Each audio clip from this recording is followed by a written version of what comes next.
Olá, estamos aqui para mais um Papo Cabeça e hoje falaremos sobre a sexualidade da pessoa idosa. Sim, é para você que tem mais de 60 anos e que acha que tá mais para lá do que para cá. Graças a Deus, gente, nós estamos vivendo mais, nós estamos tendo mais qualidade de vida e com isso nós temos que repensar os nossos conceitos e preconceitos. E para falarmos sobre isso, estamos aqui com nossa parceira já, a doutora Geni, né, doutora Geni? É um prazer. Especialista em pessoas idosas, ela é uma estudiosa, por isso que ela é doutora, ela fez doutorado nisso, né? E a Miriam, minha colega psicóloga, que também é especialista em sexualidade da pessoa idosa, né, Miriam? Sim, né? Sou especialista na gerontossexologia. Olha que delícia, olha só, gente, vou aprender muita coisa. Eu já estou chegando lá, né? Meninas, muito obrigada por terem aceito o nosso convite, tá? Eu tenho certeza que esse papo vai ser muito cabeça mesmo, até para a gente mudar alguns conceitos, né?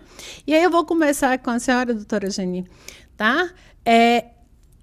Qual é o marco da pessoa idosa, né? Quando é que começa, né? Quando é que eu passo a ser considerado uma pessoa idosa? Vamos deixar isso muito claro aqui para as pessoas. Então, veja bem, disse muito sobre números, e números não definem nada. Mas nós temos uma legislação que prevê que os idosos aqui no país, no Brasil, ou nos países em desenvolvimento, que é o caso nosso, são 60 anos. Marca-se 60 anos. Agora, eu queria contar só um pedacinho. Uma moça me questionou outro dia no Instagram. Ela falou assim para mim, professora, ela já me conhecia. Professora, eu acho tão estranho falar de velhice a partir dos 60 anos. A minha mãe é tão isso, tão aquilo, a minha mãe é decidida, minha mãe faz de todas as atividades dela, tem um namorado. Eu acho que não combina com ela. Foi onde eu disse, nós não questionamos a idade, a gente questiona a dignidade de envelhecer. Então, mas dentro dessa categoria, a minha mãe morreu com 92 anos. Estávamos nós duas dentro dessa categoria. Os meus desejos, as minhas necessidades, as minhas limitações eram minúsculas perto das que ela tinha. Então, o que a gente precisa entender é que esse marco é um marco legal. E se é legal, ele deve ser cumprido. E se você não precisa, não utilize. Mas essa é a questão que a gente tem que...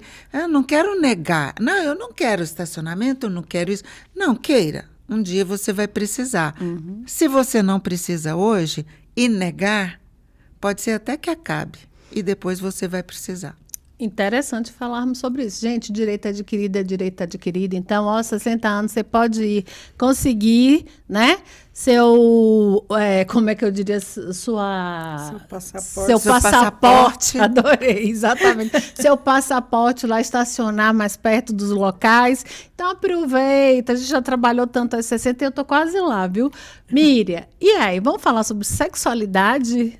Vamos falar sobre isso, né? Porque a maioria das pessoas pensa que a sexualidade na terceira idade, para os idosos, acabou. Como se sexualidade estivesse muito relacionada à questão da genitália. E não é bem isso, tá? Porque a sexualidade a gente entende como energia de vida que começa desde que a gente nasce até a gente morrer. E a sexualidade, então, ela precisa ser vista sob todo o aspecto também da afetividade, do repertório sexual, da harmonia entre as pessoas, né, envolvidas. O casal ele pode reprogramar-se, né, seja, por exemplo, um casal idoso que desde a juventude está junto, Muitas vezes as pessoas falam, não, o homem tem a necessidade de trocar a mulher por duas de 20, essa história, né? Depois que passa dos 50, 40. Que absurdo, né? Na realidade, muitas vezes é porque nesse momento a mulher entra na menopausa, tá? E a menopausa traz uma série de dificuldades. Mas eles também têm um período que tem a dificuldade das disfunções, as disfunções eréteis, e aí o que acontece, né? É o momento da troca, tá? Que muitas vezes o que se exige do homem, né, é essa capacidade de um desempenho bem espetacular, né? E que isso combina muito quando o homem está na faixa da juventude, como adulto jovem e tudo mais. Na medida que também ele vai envelhecendo, algumas coisas podem acontecer, tá? E o que acontece, via de regra, é que tanto homens quanto mulheres, com o envelhecimento, com a idade, lógico, né, vai acontecendo uma decadência, né? Decadência onde? Nos órgãos físicos, principalmente. Hoje em dia, né, a longevidade está aí, e a gente sabe que aumentou a expectativa de vida. E aumentou, e aí é por isso que até se fala em primeira velhice, dos 60 aos 79, e segunda velhice a partir dos 80. E isso acontece, né, porque as pessoas estão, né, doutora Geni, fazendo mais atividade física, preocupadas com a alimentação, com o bem-estar. Então, fez com que esticasse a vida. Mas que vida é essa se não houver prazer também? Tá? Então, mas o prazer ele acontece só no coito, vamos dizer assim. Não, ele acontece passeando, viajando, andando na praça de mão dadas, né? Ele acontece dançando, ele acontece em vários momentos. E especificamente entre quatro paredes, vamos dizer assim, ele pode ser estimulado com toques, pode ser estimulado com essências, pode ser estimulado de outras formas, filmes. Conhecimento é muito importante, porque os velhos de hoje são aqueles que no passado foram reprimidos. Verdade. Tá? Então, se eles foram reprimidos, como que está essa sexualidade hoje? Às vezes ela está começando a sua caminhada. Por quê? Hoje a gente fala mais abertamente, hoje tem filmes, tem livros, tem uma série de coisas para nos instruir. Antes tinha? Não podia nem falar, né? A gente entrava no cinema, puf, apagavam-se as luzes no momento em que o pessoal começava a beijar. Não era? É verdade. Então, o pessoal dessa terceira idade hoje sabe disso, que, né, não era algo tão comentado, tão explorado como é hoje. Então, a gente pode pensar, né, numa sexualidade da terceira idade, podemos falar sobre isso de uma forma mais aberta, e é uma necessidade. Alguns têm. Não só para os homens, é bom deixar isso muito claro, também. Exatamente, né? Porque o homem tem necessidade, a gente ouve tanto isso, gente. Como se a mulher não tivesse, né? E tem necessidade de manter publicamente a sua virilidade, né? Exatamente. E, na verdade, eu penso que ele, de uma forma geral, quando se fala em sexualidade, lembra-se de grandes performances, de grandes encontros, de formas mirabolantes de excitação, de contato, né?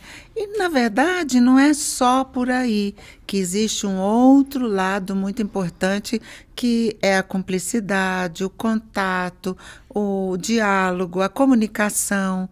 Ela é fundamental. A parceria e reencontrando novas formas de se sentir prazer e que esse prazer pode ser expandido, não é só ali naquele momento único, né?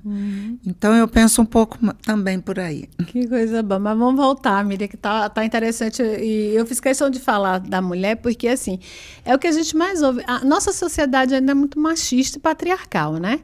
E aí fica essa coisa, o homem precisa muito, o homem isso, o homem vai trocar a mulher que não quer sexo por 2 de 20, como você falou. Isso não é real, porque nós também temos as nossas necessidades. Estamos aqui, ó, todo mundo aqui tem mais de 50, viu? A gente pode não parecer, mas temos um pouco mais de 50. E isso também é legal você falar, né, Núbia? Porque fica aquela característica da questão da ditadura da beleza, né? Então, as mulheres que passam de determinada idade não são mais bonitas. A gente precisa ressignificar isso. Como não? Olha aqui Porque nós três lindas, né? Exatamente. A beleza, né, é só naquele corpinho magrinho, novinho, e pronto para essa virilidade toda do homem, né, que você estava falando, e que aí vão fazer 1000 coisas, 1000 posições, né? E como a gente vê muito nos filmes de pornografia. E a pornografia a gente sabe que vem sendo muito utilizada. Às vezes é utilizada na velhice e tudo bem, tá? Pode ser um início, né, nas preliminares, é uma fonte de informação também. Só que existe uma diferença entre o que é erótico, no meu modo de entender, né, e o que é pornográfico. Porque muitas vezes o pornográfico sustenta uma indústria, né, do negativo, da pobreza, da exploração, tanto de mulheres quanto de transexuais, né? Verdade. E isso eu não acho que é positivo de forma nenhuma. De forma nenhuma. Além também. disso, tem aquela situação de que naquele momento a relação sexual se transforma ali, né, apenas no coito anal ou vaginal, tá? E aquilo produz orgasmos, muitas vezes múltiplos, é o que aparece, e muitos jovens, inclusive, vão atrás dessa sexualidade, né, tão intensa e começam a tomar medicação muito cedo. E aí chega em determinada idade, tá falhando, tá? Por quê? Foi super estimulado antes. E isso é legal? Tá? Não, de jeito nenhum. E será que é só isso, né? É só esse prazer momentâneo que, como diz agora esqueci, um autor? Um autor fala que dura 18 minutos para ter um orgasmo. Então, para quê? Né? Tanta correria por tão pouco. E você se submeter a algumas questões que não são orgânicas, né, doutora Eugênia? Para que você possa sustentar uma coisa que não existe no fundo, né? Na realidade, é para dar satisfação ao outro. Sim. É para dizer assim, olha, eu sou isso tudo, mas você não é, porque você está sendo medicado, você está ali sendo estimulado. Por outras vias. Exatamente, é o que você falou, a gente volta e falha. Mas por que essa necessidade, né? A senhora que é doutora aí na velhice. Na verdade, é algo cultural, né? Eu costumo dizer que tem 3 temáticas que ninguém quer falar. Envelhecimento, sexualidade e morte. Ninguém quer falar sobre isso. Por isso que tem conhecimento que esses programas assim são poucos, que ocorrem para aprofundar um pouco mais, nada tão raso. Se as pessoas conhecem um pouco, é porque ela pesquisa lá no Google, fica sabendo um pouquinho, porque distante de outras pessoas, ou não querem demonstrar fraquezas. E essa virilidade masculina, ela foi cultivada ao longo de séculos, de que isso é o ideal. Então, é o homem que determina, o homem que manda, o homem que decide, e ele é que tem que ser servido sempre.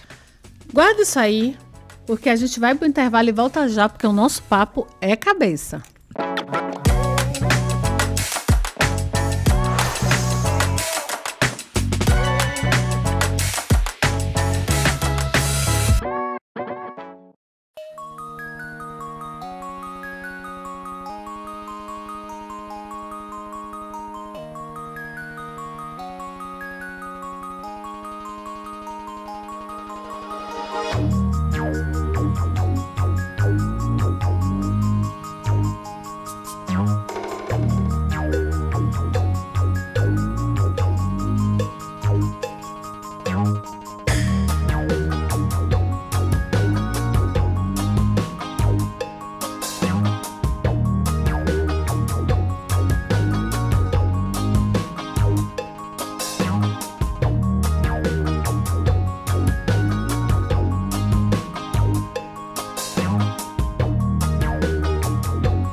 Estamos de volta no nosso Papo Cabeça, hoje falando de sexualidade na velhice ou a sexualidade da pessoa idosa.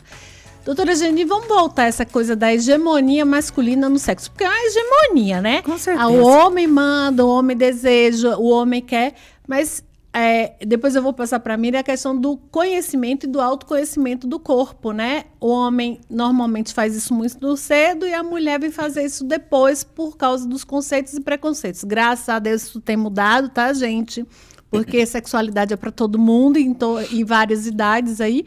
Mas o que a gente entende sob a perspectiva, vamos dizer, mais biológica, né? Vamos entrar na biológica. Por que essa hegemonia? Na psicológica, depois Miriam vai discorrer aí para a gente. Então, veja bem, Núbia, fisiologicamente, nós vamos passando por determinadas etapas. Em cada etapa existe uma alteração fisiológica de órgãos, de hormônios. Na adolescência, em especial os jovens, né? Tem muito acne, que é hormônio. O homem muda a voz, a mulher cai o cabelo e nasce outro cabelo, às vezes é liso e nasce um mais anelado, cacheadinho, ou o inverso. Então, você percebe essa evolução. Só que isso não chama atenção da mídia, não chama atenção social, cultural, porque isso parece que está dentro do que se chama desenvolvimento. Mas já começa na maturidade as pessoas a terem declínios. Hoje se fala muito na mulher de 50. Antes não falava na mulher de 50. Falava na mulher decrépita de 60. A mulher decrépita. Estou falando mulher porque a cobrança é maior, né? A cobrança de exploração da beleza, da forma como se conduz, como vestir. Então, todos os preconceitos, principalmente os etários, são muito mais perversos com as mulheres do que com os homens. Perfeito. E o que eu acho mais perverso ainda é quando culturalmente isso vai ficando introjetado em nós, e nós, eu falo nós, não eu, você, mas nós mulheres, não tem como a gente falar, não, eu não sou desse grupo. Você tem um perfil diferenciado, mas faz parte desse gênero. Então, você começa a entender hoje que não é bem assim. Mas até pouco tempo atrás, a mulher concordava e achava que estava certo. Não, eu não posso fazer isso com meu marido. Não, eu tenho que ir embora porque eu tenho que fazer o jantar dele. Ou seja, ele era o provedor e o centro da casa, e né? o centro da casa de todos os outros responsáveis em fazê-lo feliz. E aí essa grande questão. Fisiologicamente, na menopausa, e hoje eu acho que se fala muito sobre a menopausa a partir de gente famosa, de atrizes, de gente simples, de estudiosos, cientistas, psicólogos. E aí, cada vertente tem uma visão diferenciada. E isso nos ajuda a pensar melhor sobre nós, sobre esse conhecimento que nós deveremos ter sobre nós. Então, você vê mulheres assim, outro dia eu vi a Angélica falando o que ela sente.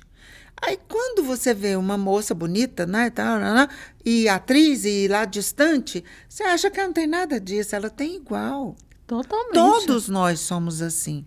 Então, tem os declínios hormonais, que dão aqueles fogachos, né? A pele resseca, a pele toda é ressecada. Enruga muito, né? A pele fica mais plissada, caem os cabelos, eles passam a ficar bem finos, os cabelos bem finos e, portanto, fracos, e cai muito.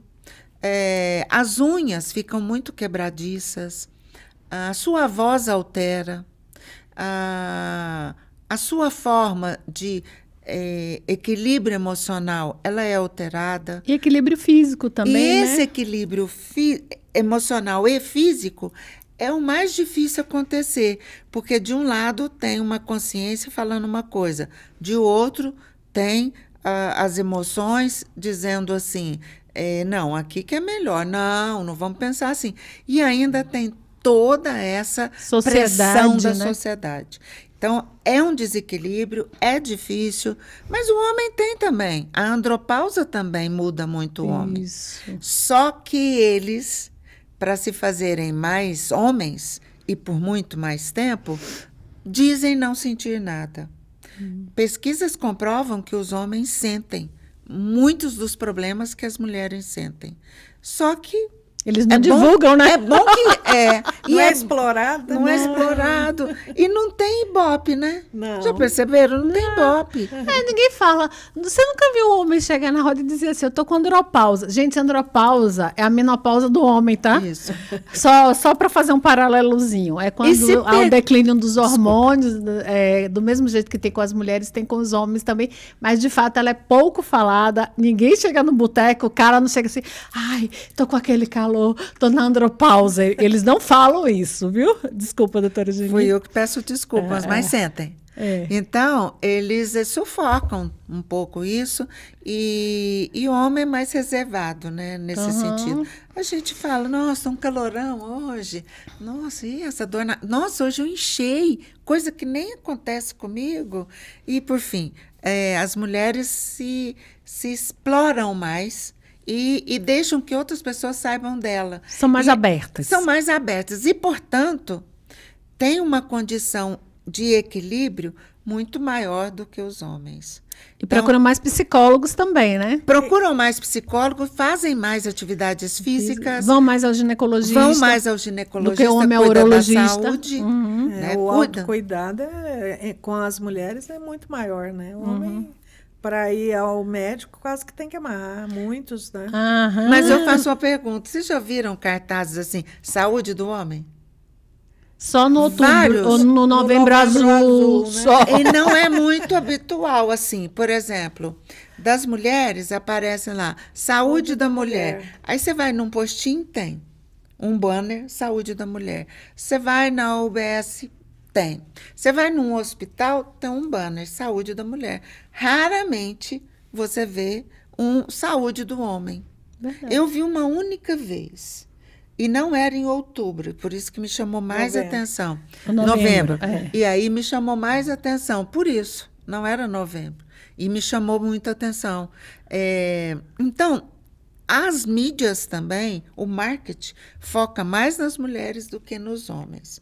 Por isso que a gente vive mais, né? Provavelmente porque as mulheres, como a gente já falou aqui, elas são mais abertas, elas procuram mais os médicos, né, os especialistas de forma geral, não só médicos, mas psicólogos, né, e fisioterapeutas, né, para fazer um pilates bonitinho, né, educadores físicos para se cuidarem mais. Mas por que, Miri? Vamos explorar agora o porquê disso. Vamos mudar isso hoje aqui, porque o Papo Cabeça é para isso. É utilidade pública, viu, Miri? Não, mas o objetivo do nosso programa é o que a doutora Jane falou. E você que está em casa e que acompanha a gente há quase um ano, gente. A gente faz um ano agora, dia 29 de agosto, né? Estamos no programa, esse é o programa 49. Muito obrigado para você que acompanha a gente aí há tanto tempo. É justamente trazer para aqui temas que as pessoas quase não falam. A gente não vai no boteco e fala sobre essas coisas, a gente não vai na casa dos amigos e fala sobre essas coisas. A gente fica escondendo, ou vai no Google, como a doutora Jane falou, e pesquisa, e nem sempre essas pesquisas são sérias, nem sempre os profissionais que estão ali são especialistas nessa área, por isso que a gente sempre traz especialistas aqui, sempre com foco na psicologia, para poder, né, explicar o porquê das coisas, né? Vamos dizer lá. Então, nós recebemos, desde que a gente nasce, tá? Culturalmente, socialmente, familiarmente, religiosamente, várias crenças, tá certo? Então, nós somos educados, então uma família educa de uma forma, outra família educa de outra. No Brasil, as coisas funcionam, como a doutora Jane falou, de uma forma mais patriarcal, mas em outras instituições e até mesmo na Europa, nos Estados Unidos, isso é diferente, tá certo? Então, o que acontece? Desde que criança nasce, né, ela vem sendo educada de uma determinada forma e, como a doutora Jane falou, fisiologicamente também ela vai passando por várias etapas. Então, os hormônios vão ocorrendo a transformação e se fala, então, mulher pode fazer assim ou não. Historicamente, as relações sexuais para as mulheres foram tidas, eram aconselháveis para o quê? Para fazer a preservação da raça humana, para a procriação, na realidade, exatamente. É a procriação, né? Mulher devia só parir, somente sentir prazer não, né? Isso, e é por isso mesmo que existia, né, o fato de a mãe dos meus filhos e a amante, tá certo? Era assim que era definido, né? Os homens, as mulheres mães, né? As mulheres que eles casavam antes, e mães, elas eram apenas para procriação, tá? As amantes aí podia fazer qualquer tipo As estripulias. As estripulias, isso. Né? E com elas, via de regra, né, eram mulheres que acabavam se liberando mais sexualmente, e aí o orgasmo acontecia. Muitas mulheres chegam na velhice sem ter conhecido o orgasmo, tá? Então, nós temos, Triste, né, um ciclo da sexualidade. Na sexualidade, nós temos um ciclo que é importante a gente pensar nele, que é excitação, né? O desejo primeiro, a excitação, o orgasmo e depois o que a gente chama de uma fase de relaxamento, onde o homem e a mulher podem, né, ficar juntinhos normalmente. Tem uns que já desliga e vai pegar o celular, nem aproveitam aquele momento, né? Mas, na realidade, isso funciona, esse ciclo funciona de forma diferente para o homem e para a mulher. Porque aquela história, a mulher às vezes demora um pouco mais a se aquecer e o homem já vem aquecido, né? Só de ver a mulher normalmente nua, ele já está pronto, né? Meu nome é pronto. E a mulher não. Isso pode ser porque uma vez eu ouvi alguém me dizer, eu não vou lembrar quem, claro, que o sexo da mulher é aqui e aqui. O sexo no do coração, homem você está falando. Isso. E o do homem é só lá embaixo. Ou seja, a gente, se não estiver bem, a mulher, se não estiver bem, né? Ela vai demorar mais para se aquecer, para se excitar. E o homem não. O homem está tudo bem. Naquele momento ele tem um prazer, os 18 minutos dele, e depois... Né? Não necessariamente só por isso, porque aí nós temos que falar também dos papéis da mulher, que, via de regra, tem a ver com cuidar das crianças, da família, da casa, do trabalho hoje em dia, porque ela também está dividindo essa responsabilidade financeira com o homem, né? E quando é que ela fica completamente desligada para estar pronta? Você vai responder isso no próximo bloco. Ok? Bom, e para você que está com a gente, não sai daí não, porque o nosso papo, com certeza, ele é cabeça. A gente já volta.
Estamos de volta no nosso Papo Cabeça, hoje falando sobre a sexualidade da pessoa idosa. Se você tem mais de 60, esse programa é para você. Se você não tem, deixa eu te contar uma coisa, você vai chegar lá, viu? Oi, rapidinho, quando você vir, já foi. Miriam, vamos voltar com você, né? A questão de não estar conectadas. Você falou dos diversos papéis que a mulher exerce durante a sua vida e o tempo inteiro, né? Como só resgatando. Nós somos mães, nós somos donas de casa, nós somos pessoas que trabalham, né, fora e que trabalham dentro de casa. Somos esposas, mãe turista, motorista, né? Olha quanta coisa. E o cara ainda quer que a gente chegue em casa de noite. Arrase. Né? Não, e não aí? pode ser só no normal, não. Tem que arrasar. Tem que arrasar, né? Com certeza. Se não, você sabe, né? Eu lhe troco por 2,20. Né? Imagine você chegar aos 50, 60, 70, 80 anos depois de ter feito tudo isso e ainda chegar lá arrasando, né? Conta aí como é que a gente faz esse milagre. Você que pode fazer, né? Eu acho que tem que fazer uma boa escolha. É verdade. Porque existem realmente casais que conseguem, né, ter uma cumplicidade, uma intimidade, um desenvolvimento muito bacana. Então, homens e mulheres vão se entendendo, né, nesse processo. Porque a cabeça de cima tem que estar em conexão com a cabeça de baixo, tá? Senão não funciona. Né? Não funciona bem, tá? Pode funcionar hora para um, hora para outro. Existem casais, né, que buscam ter orgasmos em conjunto. Existem casais e para eles isso é importante. Outros já não primam por isso. Então, para cada casal funciona de uma forma. Agora, é importante no momento atual, e eu acho que está havendo realmente uma diferenciação, porque as mulheres também hoje, né, já se sentem com mais propriedade, né, nesse processo de escolhas, e elas conseguem dizer, não, isso eu não quero mais, né?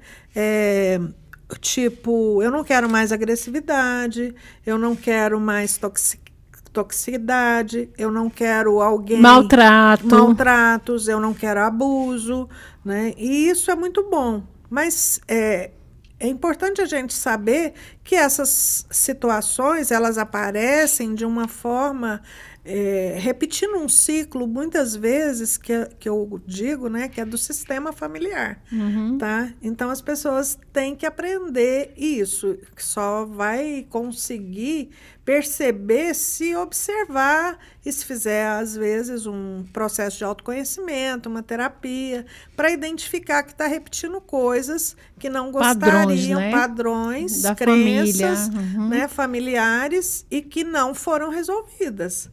Tá certo? E aí, mas eu não gosto disso, eu não gostava do jeito que meu pai tratava minha mãe, ou vice-versa, porque muitas vezes há mulheres também manipuladoras, há mulheres agressivas, há mulheres doentes, né? Tanto quanto homens, tá? E isso vai desembocar na relação íntima do casal, né? Então, os homens também têm múltiplos papéis? Às vezes não. Muitas coisas recaem sobre a mulher.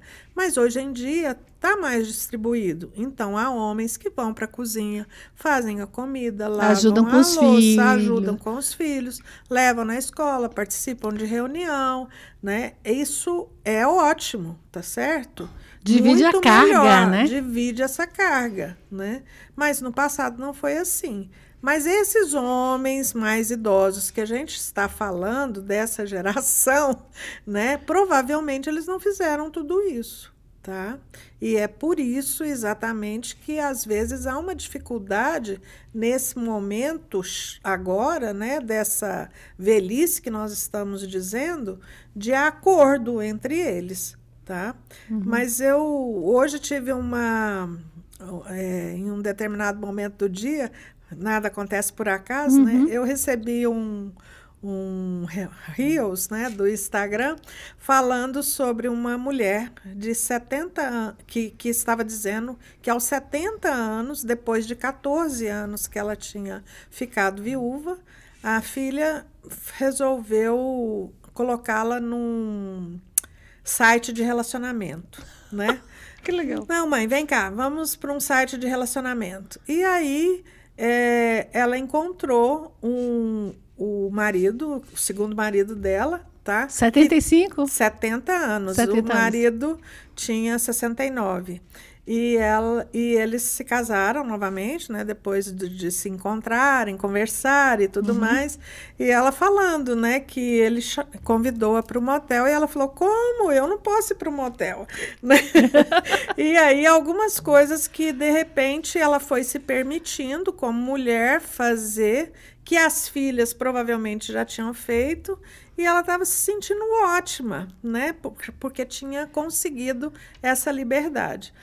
Tá? Que coisa maravilhosa! Que eu acho isso muito legal. Já tive algumas clientes mais idosas que se separaram ou que ficaram viúvas e que também buscaram novos relacionamentos, né? E se percebem, de repente, poxa, eu estou viva. Sim, porque aquilo que a gente estava falando, da energia, da questão do prazer. E o prazer a gente pode obter de várias formas. Autoestima. A autoestima. Imagine né? você ser cortejada aos 70, aí minha gatinha. E aí é interessante a gente comentar de um fenômeno que é atual, que a gente já falou aqui, tá, gente? O divórcio grisalho. Exato. Pessoas que, com muitos e muitos anos de casada, que se divorciam quando já estão chegando ou na melhor idade. A doutora Jenny não gosta. Na velhice. Na velhice. Isso, tá? Então, é interessante a gente falar sobre isso. Que bom que as mulheres estão descobrindo, mesmo sendo de outra geração ainda, né? Isso. Porque nós somos pessoas de outra geração, com outra educação, uma educação não tão aberta, não tão fluida como é hoje. Como diria Zygmunt Bauman, que eu amo citar aqui, não tão líquida, né? Não tão líquida. Nós não somos tão líquidos. Eu acho isso bom porque a gente tem mais durabilidade. E aí, doutora Jenny, eu quero aproveitar essa fala da Miriam, né, para a gente pensar nisso, né? Como o que é importante para que a gente consiga esse equilíbrio emocional, essa longevidade. A gente já teve outros programas aqui falando da velhice, né? Falando dessa idade que é diferente porque existe o declínio, como a gente sabe. E o que a gente faz para chegar nesse ponto, né? Fisiologicamente falando? E como eu sempre digo, o importante é praticar atividades físicas. Ela levanta a bandeira, mas eu concordo. Não vou... Eu malho 3 vezes por semana, lá 5:30 da manhã eu acordo. E é isso aí, por quê? A relação física, as atividades físicas garantem relacionamentos, garantem um equilíbrio maior de toda, uma homeostase orgânica. Traduz homeostase para o meu... É um equilíbrio total de todos os hormônios, metabolismo, de todas as funções estarem em equilíbrio. Para isso, a atividade física é muito importante. Quando você pratica, você não pratica sozinho. Por mais que você não fale oi para ninguém, tem várias pessoas do seu lado. E nosso cérebro, ele tem a capacidade de captar informações, mesmo sem a gente querer. Então, ali você capta sentimentos de emoção, de ver uma pessoa tão alegre fazendo. Você vê uma pessoa bem debilitada praticando atividade física. E tudo isso transforma o nosso organismo, o nosso corpo, em um novo estágio de vida. Então, estágio de vida em termos de felicidade, amor, alegria, as coisas parecem que se abrem. E eu queria aproveitar e contar um exemplo. Eu fui num congresso uma vez que era de atividade física adaptada. E era assim, pessoas que não tinham nenhum problema falando para os que tinham. E nós, trabalhadores profissionais que trabalhavam com essa equipe, com essa população. E aí, a palestra, a próxima que seria, era sobre sexualidade. Tá, legal. A gente não sabia. Entraram 2 mulheres tetraplégicas. Uma era psicóloga e a outra eu não me recordo. E eu lembro da psicóloga porque ela era bem assim, bem prática, bem objetiva. A outra já era um pouco mais contida, mas são professoras, são cientistas e trabalham com a área. E aí, uma virou e falou assim, elas entraram, uma tem um palitinho na boca, assim, que ela move a cadeira, a outra mexe só com o olho, e ela consegue fazer alguma coisa que a cadeira se movimenta. E manobra muito bem. E aí, alguém perguntou para ela, e você? E sexo? Vocês estão falando de sexualidade? Como que acontece o sexo com vocês? Acontece? Ela falou, é claro que acontece. E dos bons. Eu vou te dizer, eu adoro e entro em êxtase com a minha orelha. Aí a outra pegou e falou assim, e eu com massagem na mão. E aí todo mundo ficou aberto, exatamente por essa questão preconceituosa e pré-concebida, de dizer, olha, só performance, só grandes posições, grandes gestos e estímulos externos. Inclusive, ela dizia, não precisa. E aí ela deu uma explicação fisiológica do que é ser e do que é entender a sexualidade por outros canais, por outros vieses. E é exatamente isso que eu acho que a gente tem que falar sobre essa sexualidade na velhice. Não vai haver, possivelmente, nem todos... Um canguru perneta. Não vai acontecer aquela performance de antes, mas vão acontecer outros momentos que vão superar aqueles ou até serem melhores. Por quê? Um conhece mais o outro, um já sabe o que a outra pessoa gosta mais. E você com maior ideia...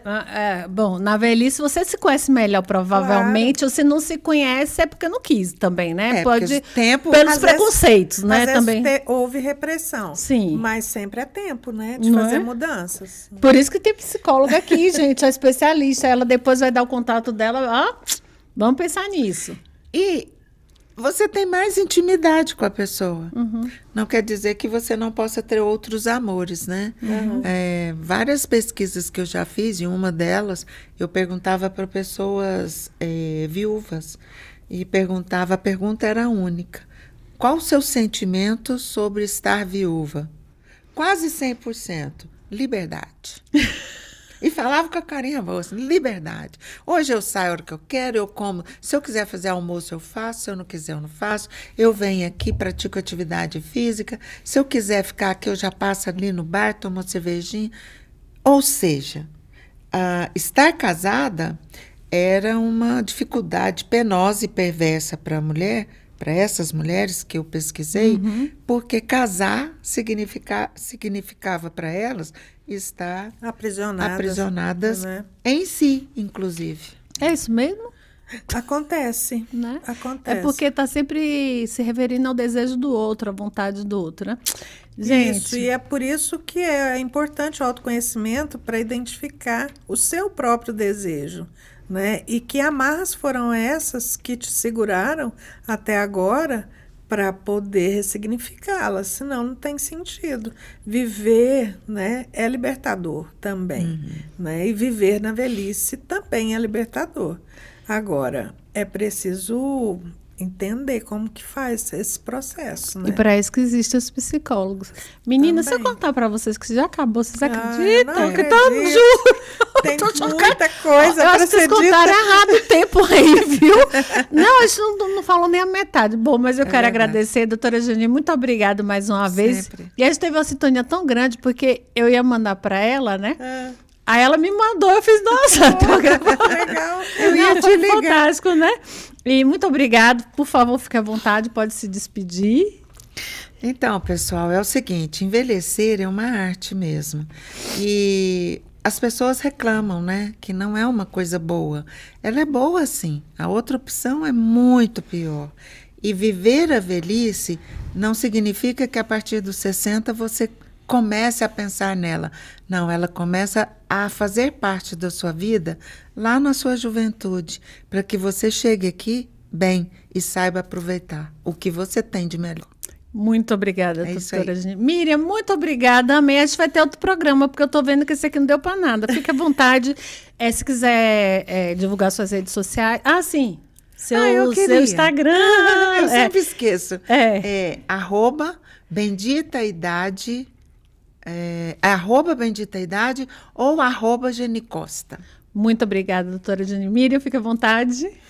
Então, muito bom estar aqui com vocês, né? Eu amei também. Conhecê-las e falar sobre esse tema, que para mim é muito importante, porque ele faz, a gente vem conversando, né, sobre a sexualidade dos idosos, inicialmente como algo inédito, né? Às vezes os homens são chamados de tarados na velhice e as mulheres de muito... apagadinhas. Ou muito assanhadas, né? E isso é um mito, um preconceito também que a gente precisa rever. Exatamente porque muitas mulheres e muitos homens estão se redescobrindo agora, né? E é claro que a sexualidade do idoso, ela não é porque o idoso não morreu, então até morrer, né? E isso a doutora Geni falou muito bem, porque às vezes as pessoas têm o medo da morte, então não querem conversar sobre isso. Mas quantas possibilidades existem? E quantos orgasmos podem haver? Desde que a gente saiba como e de que jeito, tá certo? Porque ele pode ocorrer na mão, ele pode ocorrer na orelha e ele pode ocorrer em várias outras partes do corpo, desde que eu me conheça, fale para o outro o que eu sinto e como eu sinto e como ele pode fazer, né? Então, é muito importante a questão do autoconhecimento, é muito importante todas as atividades físicas, o autocuidado, a questão de também manter todos os exames em dia, né? E é claro que através da comunicação, do diálogo, da cumplicidade, nós temos muito mais chances.